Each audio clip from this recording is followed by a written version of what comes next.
Jesus Cristo é o Senhor da sua vida?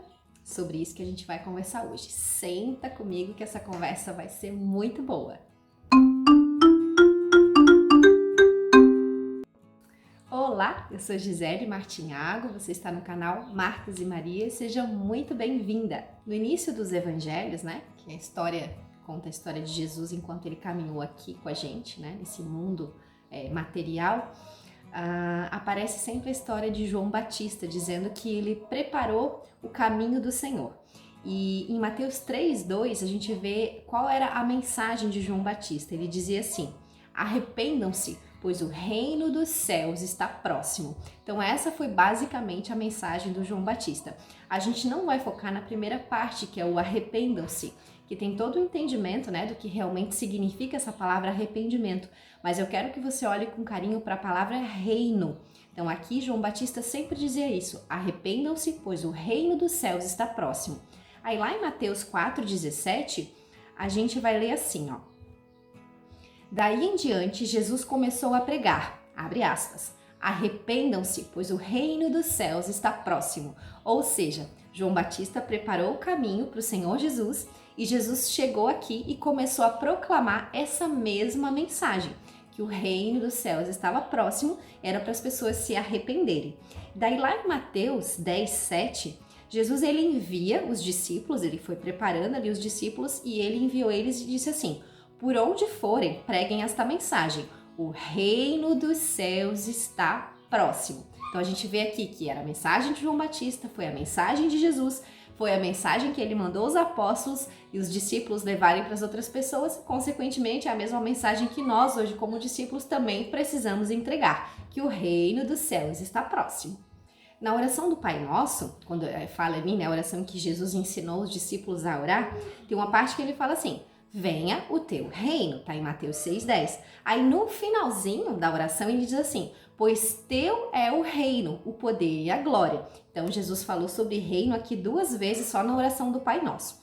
Aí tem um versículo que tá em Mateus 6:33 que a gente gosta muito, nas igrejas é muito citado, que diz assim: buscai em primeiro lugar o reino de Deus e as demais coisas vos serão acrescentadas. Geralmente, quando a gente lê esse versículo, a gente está mais interessado no as demais coisas vos serão acrescentadas. Eu quero que você foque na palavra reino. O que isso significa para nós? Então, se você ler os evangelhos, o livro de Atos, as cartas de Paulo, o livro de Apocalipse, você vai encontrar inúmeros versículos que revelam a mensagem de Jesus, o reino de Deus, o reino do Pai. Então, por que os discípulos eles ficaram tão ansiosos, com a presença de Jesus? Todo o povo judeu, eles esperavam o Messias. E na mente deles, esse Messias, ele vinha para restaurar o reino a Israel. Então tinha a ver com a história ali do rei Davi, de todos os reis que Israel teve, que no momento tudo isso se perdeu quando eles foram levados cativos, Algumas tribos foram levadas para a Síria e outras tribos foram levadas para a Babilônia, e ali o reino, foi destruído, não tinha mais reino de Israel. Então eles esperavam o Messias contando com essa ideia de que ele iria restaurar o reino de Israel. E aí Jesus chega e diz: arrependam-se, pois o reino dos céus está próximo. Então ele estava anunciando algo um pouquinho diferente aí. E os discípulos tinham toda essa expectativa, Tanto que dizem que foi por isso que Judas fez o que fez, como se ele estivesse querendo apressar um pouquinho, sabe? Eu vou denunciar Jesus para ver se a revolução começa logo aí, Jesus se levanta como rei e a gente consegue, colocar o rei no lugar ali de novo. Então essa era a expectativa que eles tinham. Mas a gente vai ver que a história não é bem assim, não era bem isso que Jesus queria fazer, Hoje a gente vê que é pregado muito, quando se fala de Jesus, a questão da salvação. Então se fala muito da salvação, Jesus salva, receba Jesus como seu salvador. Mas sabe qual é a verdade? Esse não é o centro da mensagem de Jesus, isso é só uma parte da história. E é a parte mais rasa, é a parte mais superficial, vamos dizer assim, Ou talvez a gente poderia dizer que é o início da história, digamos assim, é o que torna possível esse início dessa história com Jesus, Mas eu queria que você olhasse para essa ideia do reino ainda, a gente já volta para a ideia da salvação. Quando a gente fala de reino, e às vezes a gente parece que perde um pouco a sensibilidade das palavras, a gente fala de um rei. Quando a gente fala de um rei, a gente fala de alguém que governa alguém que exerce uma autoridade sobre um determinado lugar e sobre a vida das pessoas que vivem naquele lugar. Eu acho que dá pra gente clarear a mente aqui então do que significa um reino e um rei. E Jesus falou sobre isso. Talvez muitos dos problemas que a gente enfrenta, né, no decorrer da nossa jornada cristã, seja justamente pela dificuldade desse entendimento. Olha só. O que nos mantinha separados de Deus era justamente a independência. Era essa rebelião contra o governo de Deus, contra a autoridade de Deus, né? Então, lá no jardim, quando houve a criação ali, havia um relacionamento de Deus com o homem, havia uma liberdade, havia uma dependência, né? Adão e Eva dependiam do Senhor, eles confiavam no Senhor, Deus os visitava todos os dias. Veio a interrupção do pecado. Qual foi a motivação ali de Adão e Eva? Fazer a própria vontade, experimentar algo além daquilo que Deus tinha autorizado que eles experimentassem. Então ali foi um pecado realmente de independência, sabe? De rebelião contra a autoridade de Deus. Ou seja, nós não queremos o Senhor como dono da nossa vida, como governante da nossa vida. A gente quer fazer as nossas próprias escolhas. Esse foi o problema que aconteceu lá e, consequentemente, que nós herdamos como herança, porque nós nascemos à imagem e semelhança de Adão. A palavra fala sobre isso. Com esse desejo, né, de fazer a própria vontade, essa ideia de que a gente é livre, né, tem o direito de escolher o que a gente considera melhor. Mas o que a gente chama de liberdade, né, Deus chama de ser escravo do pecado. Ou seja, a gente nunca foi livre realmente antes de Cristo. A gente era livre no jardim, antes da queda. Depois da queda, nós passamos a ser escravos do pecado. E ali, Adão entregou o governo da humanidade para Lúcifer, para a serpente, né, ali, que era na verdade Satanás, né, Lúcifer. Ele entregou o governo. Então, quem passa a ser o príncipe deste mundo, ou seja, ter autoridade sobre toda a terra, passou a ser Lúcifer. Tanto que você lembrar lá na tentação de Jesus ali no deserto, aqueles 40 dias que ele jejuou e o diabo veio para tentá-lo, uma das coisas que o diabo falou para ele foi o quê? Se você se ajoelhar, olha só todos os reinos da terra, né, que são meus. Se você se ajoelhar e me adorar, eu te darei esses reinos. E Jesus não disse para ele, tipo assim, seu mentiroso, não é teu, né? Você tá mentindo, é de Deus. Jesus não questionou, porque Jesus sabia que realmente ele era o príncipe. Ele é o príncipe desse mundo. Então, sem Cristo não há essa liberdade. Há essa falsa ideia de liberdade justamente para nos enganar e nos manter escravos da nossa carne, escravos da nossa própria vontade, escravos da nossa ideia de independência. É isso que acontece aqui. Então, quando eu entendo isso, que eu sou escravo do pecado, aí eu entendo por que eu preciso de um salvador. Aí a ideia de um salvador faz um pouco mais de sentido, porque eu acredito que tem muita gente que diz assim, Jesus salva, né, quando vai pregar o evangelho, Jesus é o salvador. E as pessoas não entendem, salvador do quê? Eu tô bem, a minha vida tá tranquila, tô vivendo bem, me salvar do quê? Né? Ou então é só a ideia de salvar do inferno, e é muito mais do que isso, né? E eu acredito que é por causa disso que muitos cristãos ficam estagnados na caminhada, né? Não amadurece, não cresce como filho de Deus, né? Consequentemente, não desfruta de todos os benefícios que Cristo conquistou na cruz, além da salvação, né? Aí fica estagnado na caminhada, muitas vezes até retrocede. Então, essa caminhada, ela inclui salvação? Sim, ela inclui salvação. Mas a salvação, ela é um meio, não é o fim em si mesma, né? Então, Jesus não morreu para me salvar apenas isso. Isso é o início da história. Ou seja, a ideia de Deus é que a gente faça parte do seu reino, né? Mas para eu entrar no reino de Deus, eu preciso ser salvo. É como se fosse assim, como se o reino de Deus fosse uma ilha e a única forma de entrar nessa ilha é através de uma ponte que dá acesso, né? Aonde eu tô para essa ilha. A ponte representa a salvação. Então, a única forma de eu entrar no reino de Deus é com a salvação, que é o quê? É eu confiando em Jesus, que o sangue dele pagou a minha dívida com Deus, que agora eu posso fazer as pazes com Deus e posso voltar para aquela condição do jardim.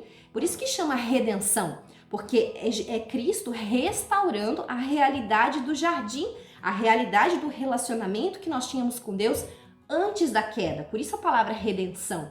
Olha que lindo isso, né? Então a salvação, ela é só o início da história, né? Para eu poder construir uma história com Jesus, poder dizer que eu sou filha de Deus e que eu faço parte do reino de Deus, eu preciso da salvação que está em Cristo Jesus. Mas depois disso, a gente começa uma história para a eternidade.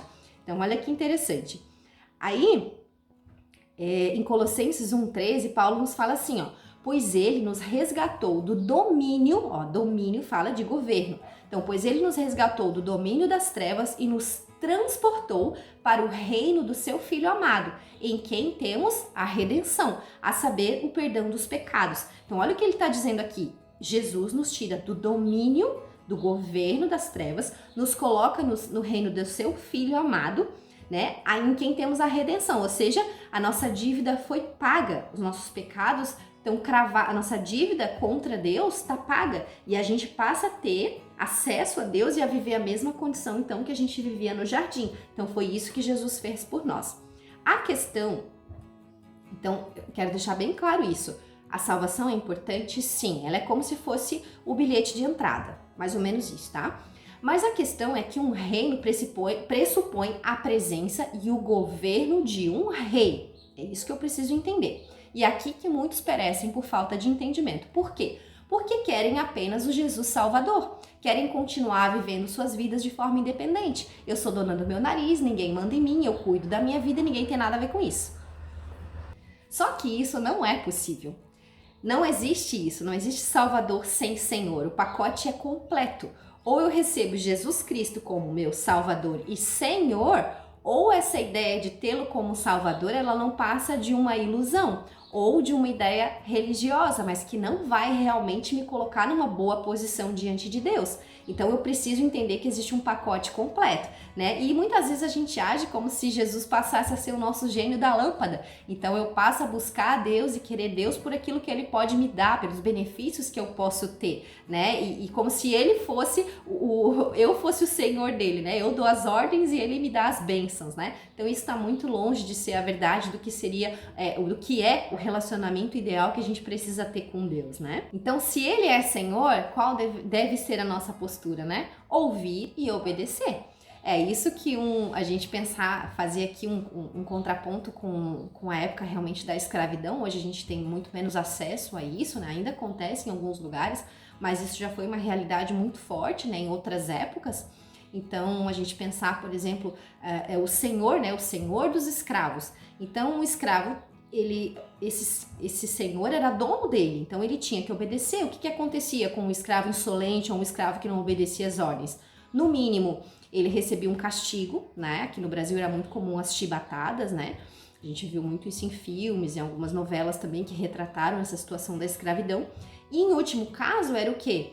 A morte, inclusive para servir de exemplo para outros rebeldes potenciais aí não querem fazer a mesma coisa. Mas qual é o princípio aqui? Eu sou o Senhor, eu sou o teu dono, então você me obedece. Né? Então, nesse contexto, a gente entende muito bem isso. E o que é interessante aqui é que essa palavra Senhor, nos nossos dias de hoje, ela perdeu muita força.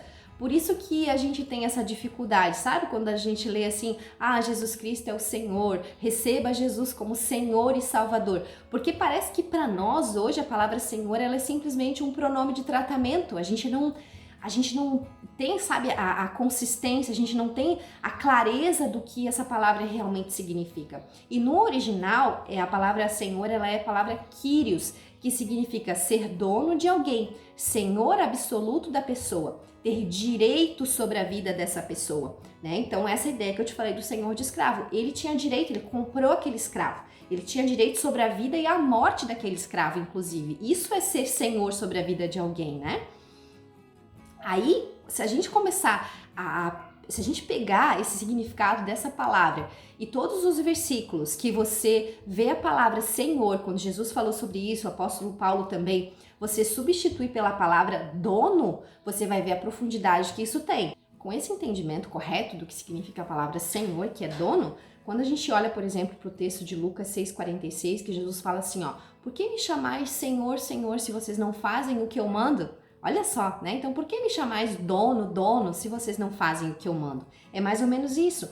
Aí eu fico olhando para essa questão da graça de Deus, né? Aqui que a gente precisa entender o poder da graça e daquele versículo também que fala que as misericórdias do Senhor se renovam a cada manhã e são a causa de não sermos consumidos, porque aqui a gente vê a benignidade de Deus, a paciência dele com a gente, a longanimidade dele, para essa nossa conversão, sabe? Para esse período em que a gente vai compreendendo essas coisas e vai realmente aprendendo a se submeter ao Senhor, né? Então, graças a Deus, né, pela sua graça, pela sua misericórdia, porque nós muitas vezes nos convertemos, né, recebemos Jesus na nossa vida, mas a gente demora, a gente continua por muito tempo sendo desobediente, insolentes, lentos para obedecer, o que é a mesma coisa que desobedecer, na verdade, né? Então, porque falta realmente essa clareza do que é Jesus ser Senhor da nossa vida, sabe? A gente não age realmente com esse entendimento. E isso mudaria muita coisa se a gente realmente compreender isso, né? Não sei se você já observou, por exemplo, no livro de Atos, quando fala das pregações ali dos apóstolos, em alguns momentos se convertiam 3.000 pessoas, 5.000 pessoas. Aí a gente pensa, meu Deus, o que eles faziam, né? Que era tão assim, esse derramar do Espírito, assim. E hoje parece tão difícil, a gente tem que explicar e falar e pregar e explicar de novo, né? E, ai meu Deus, né? E é tão difícil para as pessoas compreenderem e aceitarem a verdade do Evangelho. E uma coisa que me caiu a ficha, assim, que essas pessoas, elas entendiam imediatamente, nós temos muita dificuldade, é justamente isso. Os apóstolos diziam o quê? Jesus Cristo é o Senhor. Para aquelas pessoas, era tirar de um véu, assim, dos olhos. Como assim Jesus Cristo é o Senhor? Não é o César? Não é o César que é o Senhor? Não. É Jesus Cristo, ele é o Senhor dos senhores, ele é o Rei dos reis. Pronto, bastava. Sabe, aquelas pessoas entendiam, nossa... Então, Jesus é o Senhor, olha como fica muito mais claro, né? Então, não era César, não era nenhum governo humano, mas Jesus, né? O Cristo de Deus, o Messias, o Salvador. Então, aquele que é a autoridade máxima sobre toda a criação. Por isso, Senhor dos senhores e Rei dos reis. Aí fica mais fácil de entender por que essas pessoas se convertiam tão rápido, né? Porque elas passavam a entender que agora elas não precisavam se submeter, né, a esse Senhor. Elas tinham realmente um Senhor verdadeiro, né? Então, era uma escolha definitiva. Se manter debaixo do governo de César ou se submeter ao governo de Cristo, né? Era basicamente isso que elas entendiam e precisavam tomar a decisão naquele momento, né? Então a gente precisa entender isso, né? Que Jesus não é só o Salvador, ele quer ser Senhor da nossa vida, ele quer cuidar de nós, ele quer governar as coisas, porque ele sabe o que é melhor para nós, né? Mas qual que é a verdade? Muitas pessoas querem o quê? Só um Salvador, alguém que a livre dos seus pecados, ou muitas vezes nem quer se ver livre dos pecados, quer se ver livre das consequências, né? Continua gostando do pecado, mas não quer mesmo ter a colheita dessas consequências, mas isso não é possível. Então, por isso que a gente precisa compreender a profundidade dessa questão de Jesus ser Senhor e não apenas Salvador, né? Então, ele quer ser Senhor, sim, mas ele é um bom Senhor. Então, a gente não pode compará-lo com esse Senhor dos escravos, né? Ele nos ama e a palavra diz que ele nos trata como filhos. Então, ele é um bom Senhor, né? Então, não é a mesma relação, né, de um senhor com seus escravos. Só que isso não, porque ele é bom, isso não nos dá o direito de viver em desobediência, né? De não ouvir o que ele tem para as nossas vidas. Os mandamentos dele, a palavra diz que não são penosos, né? E a vontade dele é boa, agradável e perfeita. Então, eu preciso me submeter a ela porque vai ser, inclusive, o melhor para minha vida, para minha família, para minha história, né? Outra coisa interessante é que muitos cristãos, eles vivem como se o reino dos céus fosse algo para o futuro, mas não foi isso que Jesus falou para os discípulos. Olha só, em Lucas 17, 20 e 21, ele conversa ali com os discípulos e ele termina dizendo assim, ó, o reino de Deus está dentro de vós. Olha só, quando a gente ora a oração do Pai Nosso, eu acho muito interessante, são pequenos insights que a gente vai tendo e isso vai clareando muita coisa. A gente não diz assim, ó, me leve para o teu reino, me prepare para ir para o teu reino. A gente diz, venha o teu reino. O que isso significa? Venha o teu governo sobre a minha vida, me governa, né? Senta no trono. É mais ou menos isso que a gente está dizendo com a oração do Pai Nosso, né? Então a gente diz venha por quê? Porque a gente está falando de uma realidade para começar a ser vivida a partir de agora. A vida eterna com Cristo começa agora aqui, a partir do momento que eu o recebo na minha vida. Por isso que eu digo venha o teu reino, né? Me governe e conduz. Então muitos dizem, né, venha o teu reino, ou Jesus vem morar no meu coração, mas quem continua sentado no trono, reinando e governando a vida é o próprio eu, é o próprio ego, né? E a gente precisa destronar o eu. Por isso que Jesus falou, né, aquele que não morrer para si mesmo não consegue segui-lo, porque se morrer para si mesmo é isso, tira o ego do centro, tira o ego do trono e deixa Jesus sentar ali no trono realmente como o Senhor da sua vida. Essa é a proposta de Jesus para nós. E aí a gente tem então as promessas da volta de Jesus, né? O livro de Apocalipse, ele é todo um livro de... Muita gente tem medo do livro de Apocalipse, mas quem crê em Jesus tem que olhar para o livro de Apocalipse como uma carta de Deus de esperança, sabe? De certeza de vitória, de fortalecimento, para a gente dizer que tudo que a gente passa aqui vale a pena, porque um dia Jesus vai voltar. Ele deixou essa promessa para os seus discípulos e ele vai voltar como um rei do seu cavalo branco, né? Até eu separei um trechinho de um versículo de Apocalipse 19:16 que diz assim: em seu manto e em sua coxa está escrito este nome, Rei dos Reis e Senhor dos Senhores. Então ele vai voltar como rei soberano e absoluto para governar sobre toda a terra. Tem até um versículo que diz assim: toda língua confessará, todo joelho se dobrará, né? E vai confessar que Jesus Cristo é o Senhor. Então hoje a gente tem essa possibilidade de ter o entendimento e fazer isso por amor, mas vai chegar um dia quando aqueles que não creram vão se deparar com o Cristo, né? Com Jesus o Senhor, ou seja, o dono, né? Absoluta, autoridade máxima sobre toda a humanidade, e vão se ajoelhar diante dele e confessá-lo como Senhor. A gente pode fazer isso hoje, né? Realmente dizer: Jesus, realmente, eu não tenho deixado você ser o Senhor da minha vida, né? Então seja bem-vindo, senta no trono, né? A casa é sua, né? A gente até canta essa música, a casa é sua, pode entrar. Será que é dele mesmo?